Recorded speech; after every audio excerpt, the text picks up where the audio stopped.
Subhanallah walhamdulillah wala ilaha illallah wallahu akbar. Assalamualaikum Mbak. Saya Mbak bukan Mas sebetulnya. Nama saya Lauren Lee, saya dari Bekasi. Prasangka saya untuk Mbah Nun gimana ya? Jadi mungkin kalau bisa dilihat dari gaya saya segala macam gitu kan. Saya termasuk orang yang kelihatannya selengean gitu ya. Terus jauh lah dari yang namanya pengajian yang mainstream gitu. Terus saya juga sering masuk ke sini ditolak, masuk ke sana bukan ditolak sih, tapi si komunitasnya sendiri atau si tokohnya sendiri di situ, lu siapa gitu. Ya kata begitulah. Terus setelah sebetulnya saya jemaah YouTubers. Jadi saya dari kenal Mbah Nun sebetulnya dari dulu zaman saya masih SD, lihat Mbah Nun di Indosiar. Zaman dulu sampai terakhir lihat di YouTube gitu. Saya merasa nyaman gitu. Saya merasa aman dengan Maiyah, dengan Mbah gitu. Saya bukan merasa dengan orang lain, tapi dengan Mbah saya sendiri. Aduh, saya jadi jadi terharu.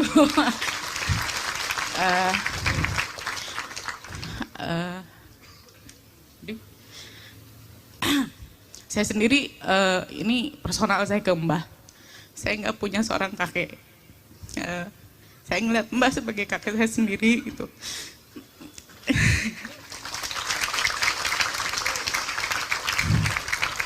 Mungkin di sini juga teman-teman kayak tadi Mas Budi gitu ya. Wah, anjing ini tempat gua gitu. Ya sama gitu. Saya juga ngerasa kayak gitu. Bukan cuma Mbah, tapi juga teman-teman semua di sini, saudara-saudara semua di sini. Jadi keluarga baru buat saya gitu. Bikin saya nggak kesepian lagi gitu Mbah. Ini cuma itu aja atau boleh pertanyaan, Mbah? Boleh pertanyaan? Ya, soal prasangka juga, Mbah. Saya kan kebetulan berkecimpung di dunia hewan gitu.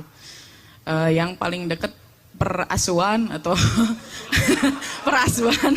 Jadi saya kebetulan juga ini sama sahabat-sahabat saya di sini ada. Jadi kami ada yang rescue anjing di jalan, kucing di jalan gitu ya. Terus ya. Terus memang dari kecil ini saya boleh cerita ya sedikit, mohon maaf. Jadi dari kecil saya kan kesepian, ceritanya suka dibully segala macem. Saya punya sahabat lah gitu ya, sahabat kecil. Ya seekor anjing lah gitu sama kucing gitu kan. Terus orang suka berprasangka ke saya, kamu muslim, kenapa kamu piara segala macem gitu-gitu. Nah dari situ saya mikir, kok ya dari ustadz yang saya kenal segala macam selalu bilangnya seperti itu, bahwa itu haram lah, itu najis lah segala macam. Akhirnya saya berprasangka buruk sama Tuhan, saya berprasangka buruk sama Allah. Kok Allah menciptakan sesuatu tapi untuk dihina, untuk di seperti itu kan gitu. Kadang suka ditimpuk lah segala macam. Saya sendiri, tapi saya nggak, di dalam hati saya nggak percaya gitu, karena dulu almarhum kakek saya selalu bilang, kamu itu ingat Allah, Bismillahirrohmanirrohim aja udah. Allah itu adalah Maha Pengasih dan Maha Penyayang, udah itu aja, jangan mikir yang lain-lain gitu loh. Nah dari situ saya akhirnya kaji ya beberapa lah, karena kebetulan nyambung juga sama tema kemarin, kamu harus berdaulat atas dirimu sendiri. Ya saya cari gitu loh, kebetulan Ustadz Wijayanto juga saya lihat beberapa videonya di YouTube, ada perkataan, bukan perkataan, hadis di mana bahwa memanfaatkan anjing itu boleh untuk berburu, untuk menjaga segala macam. Nah, saya temukan prasangka baru atau sudut pandang baru, di mana sebetulnya kan di situ ceritanya manusia itu akan dihukum atau diberikan konsekuensi, dikurangi pahalanya sebanyak, ada yang bilang 1, ada yang 2 kirot gitu kan. itu ternyata bukan karena si anjing itu najis, kita dekat-dekat sama barang najis, bukan. Tapi karena memang anjing jika tidak diberikan pekerjaan, maka dia akan stres, dia akan destruktif. Itu karena manusia telah zolim terhadap si anjing itu. Setiap hari dia stres, maka setiap hari manusia itu akan berkurang pahalanya. Itu yang saya dapatkan. Gitu.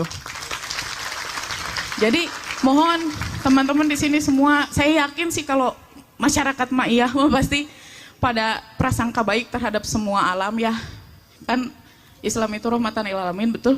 Ya. Itu. Jadi mohon maaf ini saya kepanjangan jadi ini curhat. Menurut Simbah bagaimana gitu atas bukan pekerjaan sih tapi aktivitas kami gitu kan, apakah prasangka saya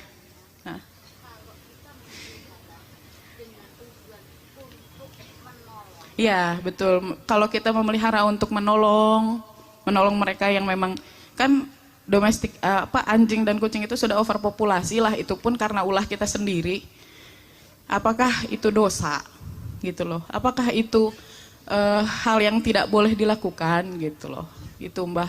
Mohon maaf ini saya jadi sedikit melenceng. Terima kasih. Bagus. Gini, Mbak siapa? Mbak Li. Nanti saya akan berikan kepada pakar anjing, yaitu Ustadz Wijayanto. Ya. Ya. Tapi saya mendasarinya gini Mbak, saya nyumbang gini aja. Binatang itu kakakmu. Manusia itu makhluk paling bungsu. Dia punya kakak binatang, kakak yang lebih atas lagi tumbuh-tumbuhan. Kakaknya lagi ada air, ada udara, kakaknya lagi ada jin, kakaknya lagi ada malaikat dan seterusnya. Mereka semua adalah makhluk Allah. Bahkan Anda tahu kisah-kisah yang indah yang menyangkut anjing itu begitu radikal membuat seorang pelacur dimasukkan surga karena dia memberi minuman kepada anjing yang haus. Jadi barang siapa ingin masuk surga gampang. Ya, cari. Kalau perempuan lebih gampang, jadilah pelacur. Terus temenmu suruh bawa anjing, gitu. Dan jangan kasih minum 2 hari, terus kamu siapkan minumnya, terus kasih anjing itu langsung masuk surga. Itu kalau mau cara berpikir Indonesia modern kayak gitu itu. Tapi saya kira cukup bahwa saya mengatakan itu kakakmu, bahwa ada prosedur terhadap setiap hal. Itu kan memang, ya misalnya Anda bikin daging supaya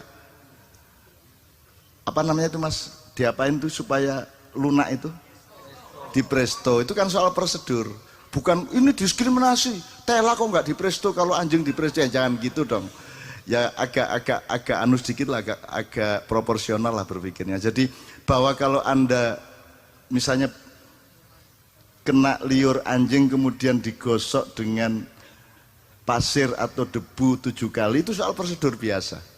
Itu soal prosedur, tidak ada masalah. Memang begitu. Pasti ada jawaban medisnya, pasti ada jawaban higienisnya gitu. Ya. Tapi tetap, apakah kalau sesuatu diharamkan Anda membenci? Kan sekarang ini gitu. Begitu diharamkan dibenci. Lah kenapa Anda tidak benci Masjidil Haram? Jelas al-masjid al-haram. Kok tidak Anda benci itu loh? Terus haram sesuatu atau orang yang diharamkan namanya mahram.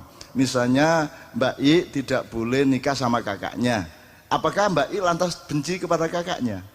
Anda tidak boleh makan babi. Kenapa Anda lantas benci babi? Babi salah apa? Kan gitu. Jadi kita ini sering bocor psikologis gitu loh. Ya. Loh gimana Wong, ini urusan proporsi makhluk kok. Kok melebar-lebar sampai benci gitu loh. Kenapa? Yang mana yang Allah benci, yang mana? Yang dibenci Allah hanya kelakuan manusia yang membuat Allah cemburu, cuman itu dok. Benci itu namanya makruh, sesuatu yang tidak disukai Allah, dibenci oleh itu. Nah kalau anjing, babi, ini semua jamaahnya tahu babi itu tidak haram. Kalau dimakan baru haram. Kalau kamu cuma jalan-jalan nama babi, tidak masalah. Begitu. Berani.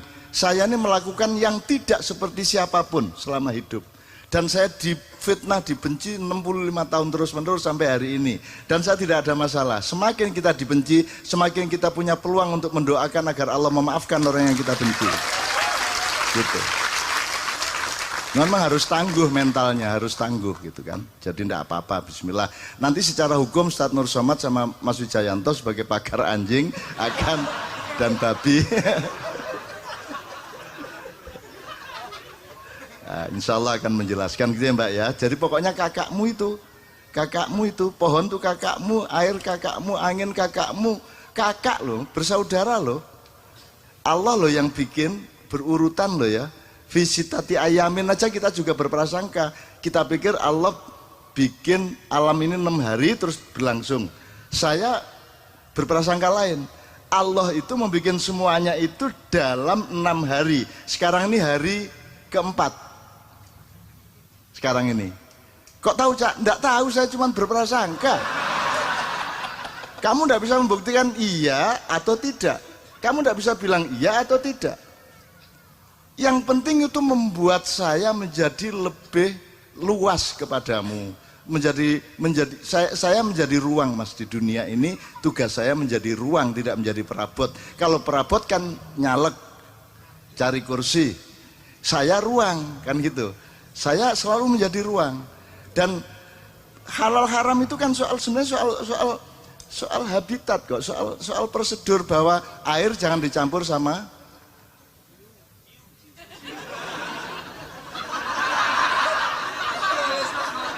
ya nek ciu karo cangkemmu kan gitu kan. itu kan soal proporsi biasa Mas. Mosok kopi dikasih garam kan enggak bener tuh. Kopi dicampur sambel, wah enak wah. Ya enggak lah. Padahal kan enggak dosa, tapi kan ada prosedur, ada estetika, ada kebenaran kuliner, ada kebaikan, itu semua soal administrasi sebenarnya. Tapi kita terlalu psikologis menanggapi apa-apa. Asal ada orang tidak sholat benci, asal ada orang tidak Islam benci, kan gitu kita ini. Loh kalau Nabi Muhammad itu benci, kita nggak jadi Muslim. Bayangin Nabi Muhammad ijan loh, Islam ijan loh, sendiri di Ka'bah itu, sendiri dia. Gitu teman sekalian. Jadi tolong ya, Anda mantaplah dengan yang kamu lakukan. Tuhan akan menolongmu, Tuhan akan membahagiakanmu, Tuhan akan menjauhkanmu dari yang menyedihkanmu. Ya, Anda percaya itu. Kalau Anda tidak percaya, Tuhan juga ogah-ogahan. Percaya aja. Saya itu gitu, percaya sama Tuhan itu membabi buta pokoknya. Ben, wes pokoknya ngunu, ben, wes modaro, pokoknya ngunu kui. Asal Allah bilang udah gitu aja, ndak perlu riset, ndak perlu riset. Di desa saya pil apa saja, pil KB itu karena orang Jawa kok suruh KB. Terus akhirnya dibagiin KB untuk promosi awal BKKBN. Tapi masa ya mereka punya cara sendiri untuk tidak punya anak banyak dan seterusnya, dan mereka punya filosofi sendiri mengenai anak. Akhirnya pil KB dipakai untuk ngobatin ayam sakit. Akhirnya sembuh. Dan terkenal di seluruh desa saya, pokoknya asal ayam sakit kasih pil KB. Sekarang kalau Anda ngomong prasangka, Anda berprasangka bahwa pil itu efektif untuk kasus penyakitnya. Enggak, terserah Tuhan. Enak aja. Biar kerikil kamu mut-mut terus kesepian gitu ya, kesepian gitu, terus bingung, akhirnya ndelek wedi di mut. Udah, nggak kesepian Mas, soalnya repot sama pasirnya itu. Kan boleh Mas. Wah ada loh orang menyembuhkan sakit gigi itu Mas, dengan cara tengkurap di tanah, menyerap tanah itu.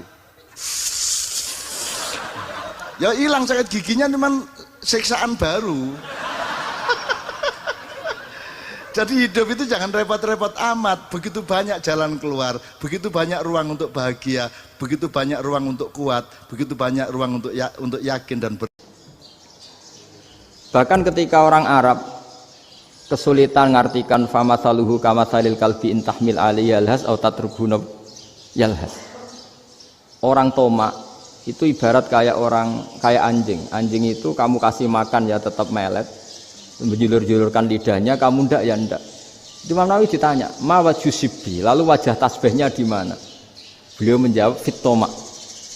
Jadi anjing punya dua sifat yang berlawanan. Di bab ilmu dipuji. Enggak ada hewan yang mudah menerima ilmu kayak apa? Anjing. Sehingga Quran mengistilahkan wa ma 'allamtum minal jawarihi mukallibin. Hewan yang mudah diajari itu oleh Quran dibahasakan sudah menganjing. Karena anjing adalah hewan yang paling mudah apa? Diajarin. Itu diakui oleh Quran wa ma 'allamtum minal jawarihi mukallibin. Tapi dia punya sifat yang sangat buruk sekali, yaitu enggak pernah puas. Makanya ketika Bal'am bin Ba'ura, ada tokoh yang kedonyan ya. Itu kalau diistilahkan Quran walakinnahu akhlada ilal ardi wattaba'a hawa. Famatsaluhu kamatsalil kalbi in tahmil 'alaihi yalhas aw tatrukhu yalhas. Jadi anjing punya dua sifat yang berlawanan. Di bab ilmu dipuji karena paling mudah diajarin. Itu saya pernah ke Malaysia, diceritain sama polisi Malaysia. Anjing itu saking cerdasnya itu bisa deteksi CD palsu sama CD bajakan, asli sama bajakan. Itu kan enggak kebayang. Kalau narkoba mungkin masih ada bau khusus ya. Atau mesiu atau bom masih ada bau khusus. Ini enggak. Anjing itu dilatih ngecek CD yang asli sama yang palsu. Wah itu kebablas itu pinternya itu.